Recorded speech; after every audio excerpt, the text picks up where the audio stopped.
He understood that silence was no longer lonely. When he rose, Enkidu was no longer a creature of the wild, but a soul stepping into something new. He returned to the forest. The animals looked at him differently. They no longer came near. And in that moment, Enkidu felt the first ache of loss. He had given up something to become something else. A new path. An unseen thread was pulling him east, toward Uruk, toward Gilgamesh, toward destiny. Enkidu left the forest. Each step was a slow goodbye to the life that once embraced him. The grass no longer cushioned his feet. The wind no longer whispered in the voice he knew. The streams felt colder now. But still, he walked, because something beyond his will was calling him forward. Shamhat said little. She walked beside him, calm and quiet, like a new moon. She spoke of Uruk, a city where people lived in rules and rituals, where walls scraped the sky, and a king ruled with power and loneliness. Enkidu listened. He had never heard of Gilgamesh, but something in his chest stirred every time the name was spoken. They reached Uruk just as the sun touched its walls. Enkidu paused. Before him was a place made of stone instead of root, people instead of creatures, rules instead of silence. He wanted to turn back, but he knew he couldn't. Word spread like wildfire. A wild man had entered the city. Children peered from rooftops, guards exchanged glances, and high above, Gilgamesh stood watching. He saw a figure like himself, tall, unbowed, with eyes that did not flinch. For the first time, Gilgamesh felt the center of the world shift. That night, as fate would have it, Gilgamesh prepared to enter a wedding chamber. As he often had, by a custom none dared question, the king's right to the bride's first night. But this time, someone blocked the doorway. Enkidu. He didn't speak, he simply stood, a wall of flesh and will. Gilgamesh stepped forward. The city held its breath. They looked at each other, no words, only a gaze, half challenge, half recognition. And then they clashed.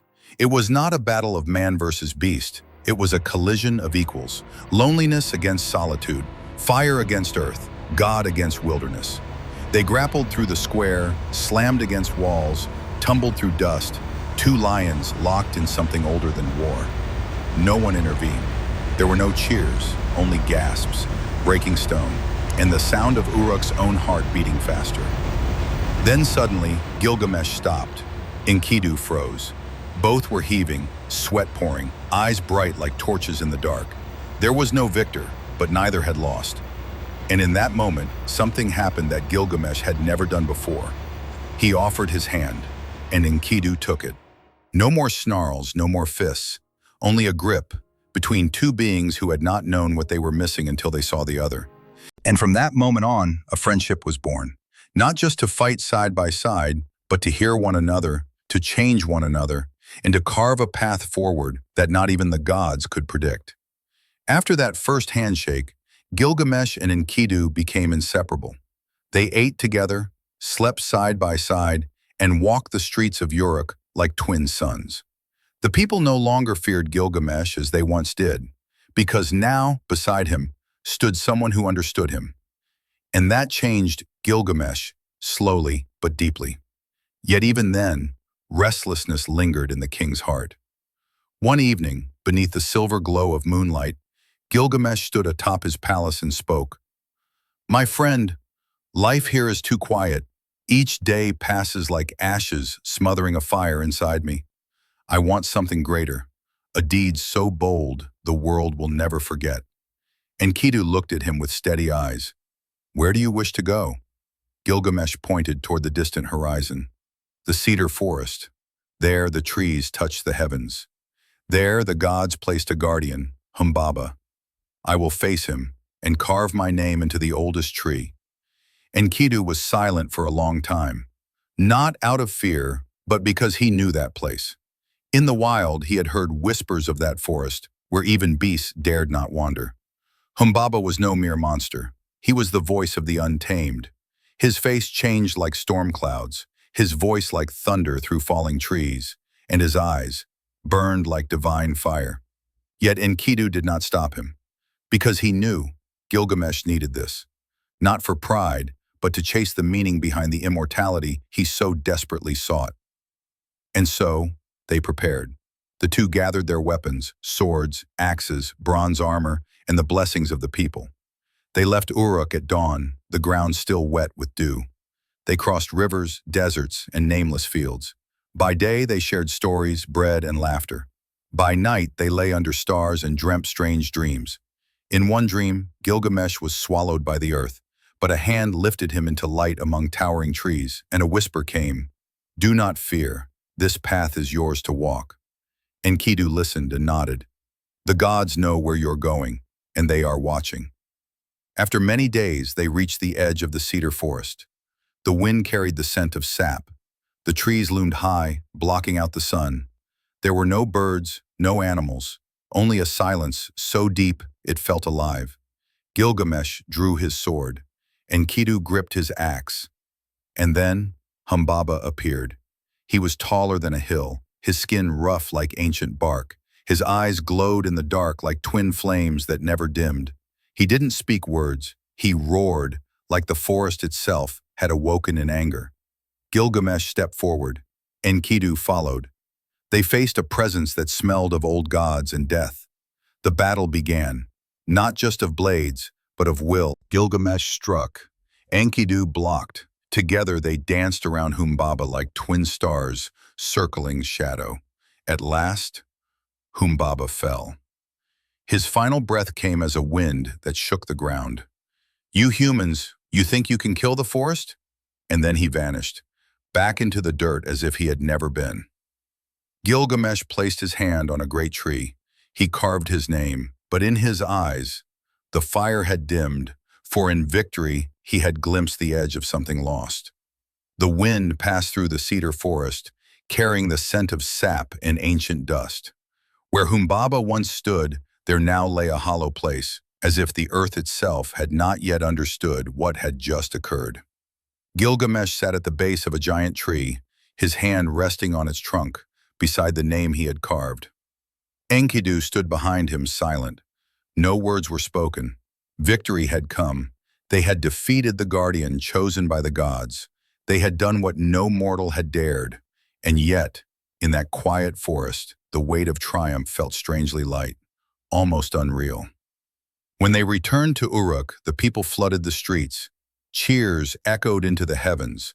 Flowers rode the wind. The names of Gilgamesh and Enkidu were chanted as if they were gods made flesh. The city gates swung wide, temple bells rang. No one spoke of Humbaba anymore. There was only glory, radiant, hot like the first fire of dawn. Gilgamesh smiled, and in his eyes burned the blaze of pride, fierce and brilliant. From the highest realm, Ishtar, goddess of love, war, and longing, looked down. She saw Gilgamesh, tall, proud, glowing with the fire of victory. She was stirred. She descended from her palace of clouds and incense, stepping through mist to stand before the king. "Gilgamesh," she said, "be my husband. I will grant you a throne among the stars, eternal life, and a love unmatched in all the world." But Gilgamesh did not bow. He looked the goddess in the eye and answered, "I know who you are, but your love is like a whip-worn stallion, a door that opens only to slam shut. All your lovers have fallen. I refuse to be the next." Uruk fell silent. The wind stopped. Even Enkidu said nothing. For Gilgamesh had rejected a goddess, not with fear, but with mortal pride. Ishtar was furious. She returned to the heavens, her eyes aflame, her heart burning. She knelt before her father, the great god Anu, and cried out, "Gilgamesh has insulted me. If you do not punish him, I will shatter the gates of the underworld. I will let the dead rise and wander among the living." Anu sighed. He knew divine pride was not so easily soothed. And so they unleashed the bull of heaven. The bull was a beast of ruin. Every step cracked the earth.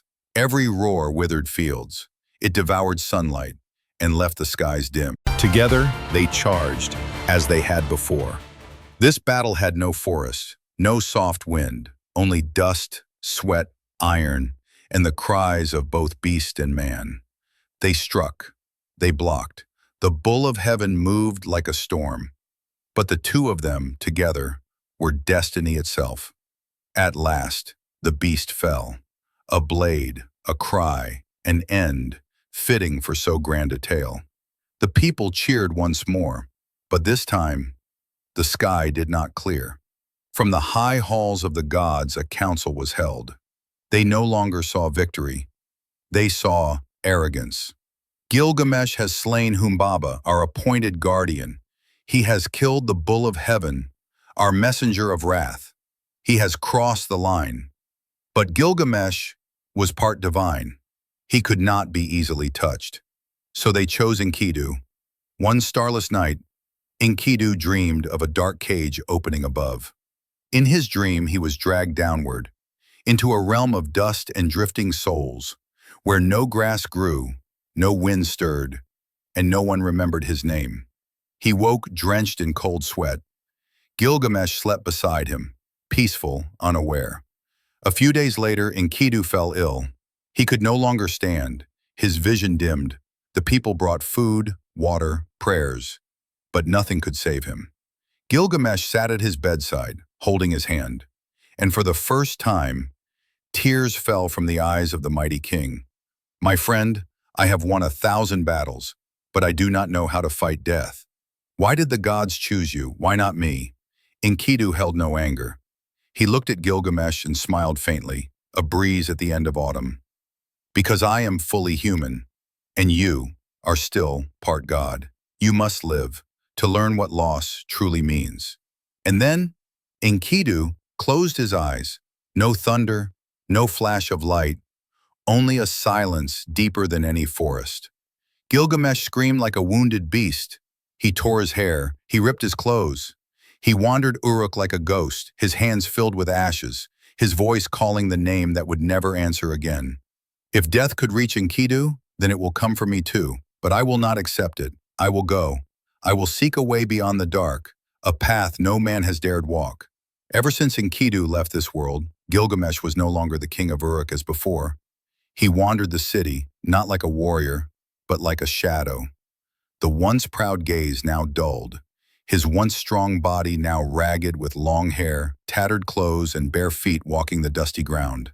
People no longer recognized him. They whispered, "Is that King Gilgamesh?" "No, that's a madman." But in Gilgamesh's heart, there was only one unending call: "I will not die." Gilgamesh left behind his crown, his throne and temples. He departed from Uruk, heading toward a place no one had ever dared, toward the ends of the world. His sole goal was to find Utnapishtim, the one granted immortality by the gods after the Great Flood, a man who had once died but still lived. If he found a way out, then so shall I. I will question death. I will reclaim the light from the hands of darkness. Gilgamesh journeyed through lands with no names. He crossed forests, swamps, climbed mountains, forded rivers. He ate roots, drank rainwater. His body grew thin, but his eyes shone bright, burning with a desire fiercer than any before. One night, he paused in the desert. Wind blew sand across his shoulders. Above, not a single star, only the echo of Enkidu in his mind. "If I was human, and I have died, then you, who carry divine blood, where will you go?" At last he reached the base of Mount Mashu, where two immortal beings guarded the gateway to the deep. They were creatures half human, half god, with eyes blazing like fire. "Who dares approach the gate of darkness? No mortal has ever survived this path." Gilgamesh lifted his head. "I am Gilgamesh, king of Uruk. I seek Utnapishtim. I seek eternal life." The beings looked at each other. They saw the sorrow he could not hide in his eyes, and silently, they opened the gate. Gilgamesh entered the tunnel, where there was no light, no time, no sound. He walked 1 hour, nothing changed. 2 hours, no color. 3 hours, no feeling of wind. 10, 11, 12 hours. Darkness threatened to consume him, but he did not stop, until a flicker of light appeared at the tunnel's end. Gilgamesh collapsed, bowed low, but he had emerged into a world he had never seen. A small house by the sea, the sound of wind, the scent of fermented grapes, and a woman brewing wine, Shiduri, handmaiden of the gods. Gilgamesh arrived, disheveled, voice trembling. I seek immortality. I have defeated beasts, crossed forests, walked through darkness. Show me the path to Utnapishtim. Shiduri looked at him. She saw not a king, but a man afraid of the darkness within his soul. She said, Gilgamesh, instead of running from death, why not learn to live fully each day? But Gilgamesh did not listen. He knelt, eyes pleading. At last, Shiduri sighed and pointed. Seek the boatman Urshanabi. He can take you across the sea to where Utnapishtim dwells. Gilgamesh found Urshanabi, ferryman of the gods. He was repairing his boat by a strange shore. Gilgamesh begged, telling his tale. Urshanabi agreed, but warned. You must cut 120 poles. Each one will carry us a distance. Without them, we will be lost in the sea of time. Gilgamesh set out again, chopped the poles, and prepared. After 3 days, they set sail. On the sea, there was nothing but water and sky. Time vanished. Dreams and reality blurred. Gilgamesh could no longer Gilgamesh found him and fell at his feet, tears flowing. Grant me immortality. My friend has died. I do not want to fade like dust. Utnapishtim looked at him long. Then, he told the story of the great flood, of mankind's rebellion, of how he was chosen to survive and granted immortality not because he asked, but because it was fated. You cannot escape death, Gilgamesh, he said, but you can live as a human with a heart that loves and a memory that endures. And so Gilgamesh understood. What is eternal is not the body, but what we leave behind, a friendship, a carving in wood, a story whispered in the night. He was no longer afraid.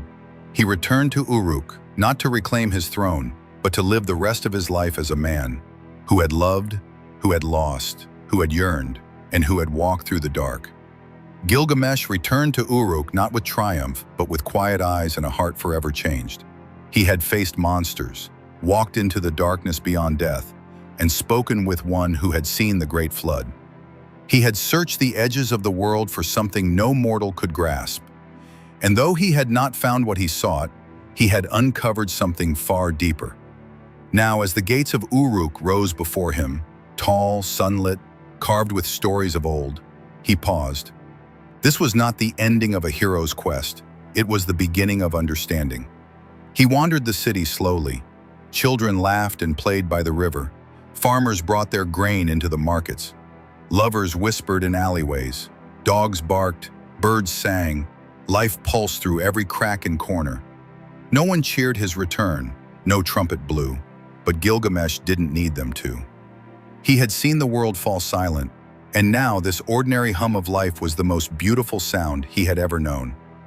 He looked at the mighty walls, stones laid by hands long gone. He touched them as if they were old friends. These walls will remain, he whispered. Let them tell my story, not of conquest, but of what I've learned. He walked the entire length of Uruk's walls, tracing their edges, remembering where he and Enkidu once stood, two warriors filled with pride, shouting laughter into the wind. Now, that memory returned with quiet grace. He sat by the Euphrates and wept, not out of sorrow, but out of love. That night, sleep came quietly. In a dream, the wind lifted softly, and Enkidu stood before him, young, strong, and smiling. Why do you cry, Gilgamesh? Because I could not save you. Enkidu stepped forward. His voice was gentle. You walked to the end of the world, looking for what was always inside you. Gilgamesh's voice broke. But you're gone. No, said Enkidu. I live where your memory holds me, where your heart still beats, where your hands shape stone and your voice tells stories. They stood together under a sky that glowed like dusk and dawn all at once. And then Enkidu, live well, brother. That is the only kind of forever we are given. Then Enkidu faded, like mist in morning light. Gilgamesh did not wake in sorrow, he woke in peace. In the days that followed, he no longer fought the river of time. He let it carry him, like a leaf that has learned to float. He told his people of Enkidu, his laughter, his courage, his love of life. He carved the tale into stone, not for glory, but for memory. He rebuilt the temples with patience. He planted trees knowing he might never sit beneath their shade. He walked among his people with gentleness and wisdom. He visited the old men and listened to their stories. He sat with the young and told them tales of friendship, of loss, of adventure, and of humility. He no longer sought to be remembered as a god. He now hoped to be remembered as a man who had truly lived. One evening, as the sun melted into the horizon, Gilgamesh climbed to the top of Uruk's tallest tower. He looked out across the land, the river curling through fields, the rooftops glowing in golden light, the breath of his people rising with the evening mist. He spoke softly. "Time will take all things. It will take me too. But if I have touched a single heart, if I have planted a single good seed, then my life has been enough." A soft wind passed, and in it a whisper, "You have, Gilgamesh." And when his final day came, there was no fear. He lay in his chamber, surrounded by warmth, by silence, and by the soft voices of those who loved him. They say the river whispered that night, the stars blinked a little longer before they vanished, and a soft wind brushed the walls of Uruk. Gilgamesh, son of Lugobanda, two-thirds divine, had become fully human at last, not because he escaped death, but because he embraced life. And the walls of Uruk stood tall, and the story lived on, whispered from mouth to ear, written in clay and carved in stone, passed through centuries, until it found you. And now you too have heard the tale. Rest well, dream deep. The journey is complete. Across a sea with no horizon, beneath a sky that never changed, the boat of Gilgamesh drifted. Days and nights were no longer separate. Time had collapsed into silence. Beside him, the boatman Urshanabi did not speak. He simply steered, as he had done for ages.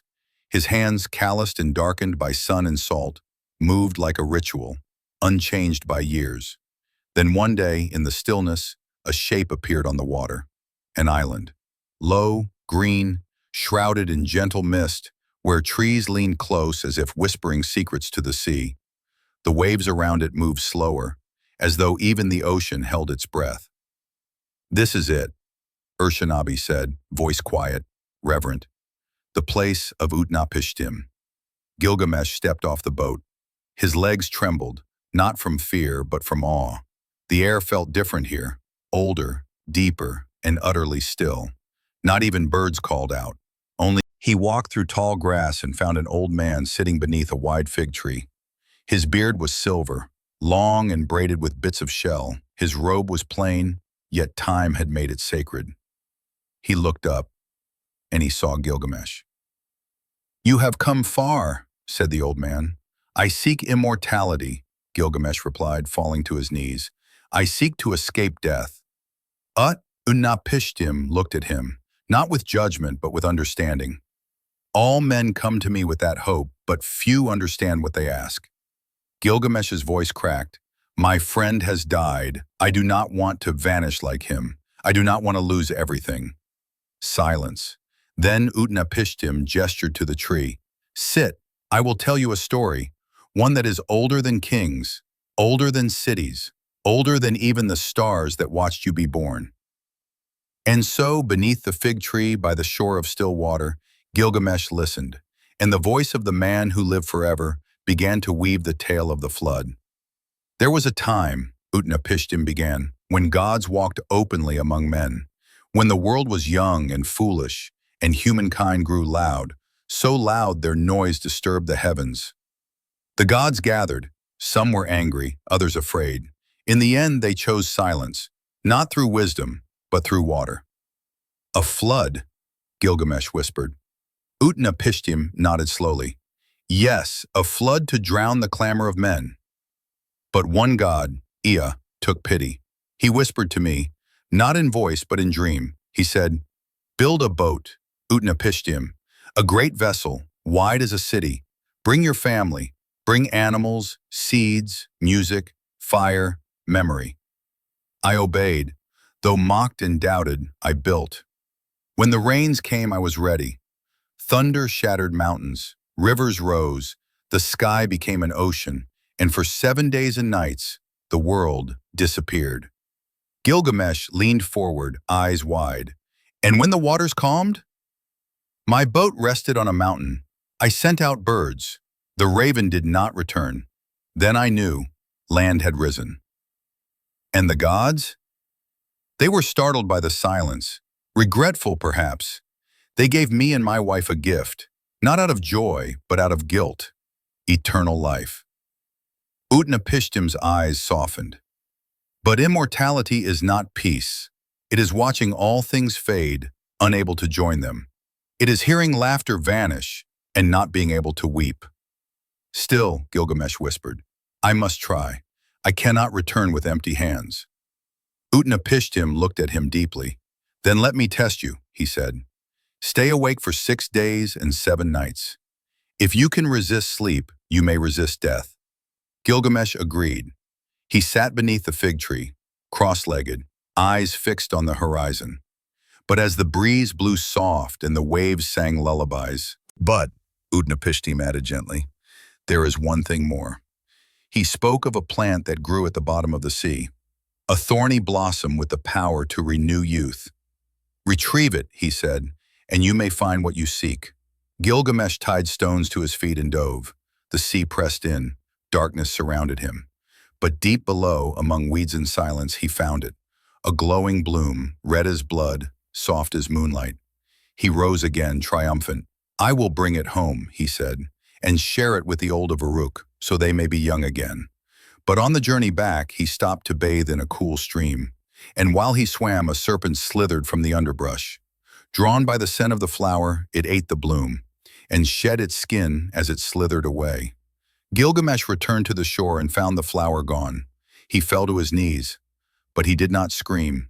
He did not weep. He sat for a long time, watching the wind dance over the water. Then he stood and began the journey home. When Uruk's walls came into view once more, he did not see them as a king. He saw them as a man who had loved and lost and wandered far. He placed his hand on the stone. Here is where my story ends, he whispered, and begins again. When Gilgamesh returned to Uruk, he came not as a conqueror or a king. He came as a man who had walked through death, through silence, through the trembling edges of forever. His face bore the dust of distant roads. His hands remembered the cold of the deep sea. His heart remembered Enkidu. The gates of Uruk opened without ceremony. The guards bowed, unsure if he was truly real. The people watched in stillness. No trumpets sounded, no feasts were prepared. But within that quiet, something deeper stirred, recognition. He walked the streets slowly. These were the same stones he had known all his life. Yet now, each corner seemed new. The baker's oven gave off a warmth he had never noticed. The cry of a baby in an alley carried more weight than the roar of a lion. At the edge of the city, near the old ziggurat, stood the scribe's hall. There, among scrolls and wet clay, Gilgamesh sat down and began to write. Not as a king, not as a god, but as a man who had lived. He pressed a reed into the soft clay. The symbols were slow, careful, like footsteps retraced in sand. Each line held memory, each word held longing.